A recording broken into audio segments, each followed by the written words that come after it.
In this video, we'll continue our discussion of the cross product by applying it to something called torque. Okay, torque is a twisting effect produced by a force about a point. If we think about maybe a wrench being turned, the torque would be the twisting measure, the measure of the twisting effect on the bolt. We talk about torque being maximized, minimized with rotations.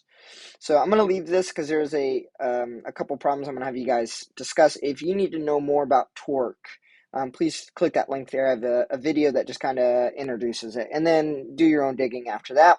The application of this case is pretty straightforward as calculus is involved. So I'm just going to read this to you. Suppose a force is applied to a point P at the head of a vector R. So R is like our wrench, and at the end, point P is like where a hand would be moving the wrench. So it's like, here is my wrench here, or a bolt. Here's my bolt. This is my wrench out this way, and then this is my hand pulling it that way, turning this whole thing. All right, the torque would be the vector right there. Okay, so using this, the torque, or the twisting effect produced by the force about that point O, is given by the cross product of the vector that represents the distance across, right? The vector, the wrench, and F, which is the force being applied to said wrench. All right, that can be found by finding the cross product of the two. It's nice, easy, math-wise. Concept-wise, it gets a little more difficult. The torque vector has a magnitude. We have that. That's just using the formula that we just came up with, where theta is the angle R and F, angle between R and F. The direction of the torque is given by the right-hand rule.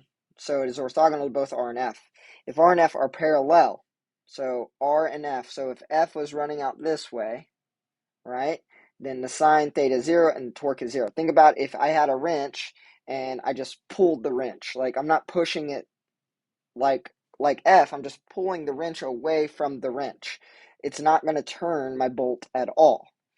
But if I take F and I make it orthogonal to F, right, then we have our max, and that's pi over 2.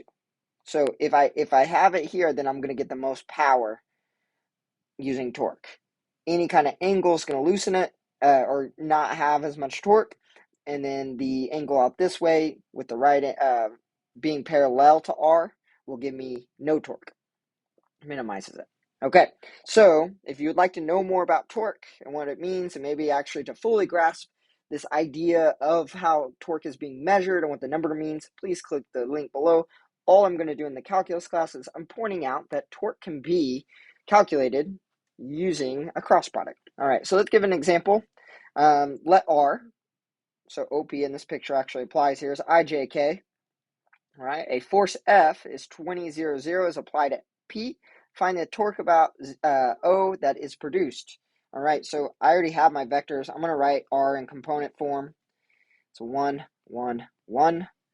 F is 20, 0, 0. And we want to find the torque, which is going to be R cross F. All right, so that is the determinant of those two vectors. I did IJJ, IJK, put R first, 1, 1, 1, and then 20, 0, 0. All right, so we cover up the first column in the first row, and I get 1, 0, 1, 0, I, minus, I cover up the first row in the second column, and I get 1, 20, 1, 0, K, and then I cover up the third column, and I get 1, 20, 1, 20, 1, 0 again, and that's going to be K. I meant to put a J there in between, so that should be a J. All right, so we have that I, J, and K. I'm going to double check everything. I covered that up. I have that, and then those make sense, okay?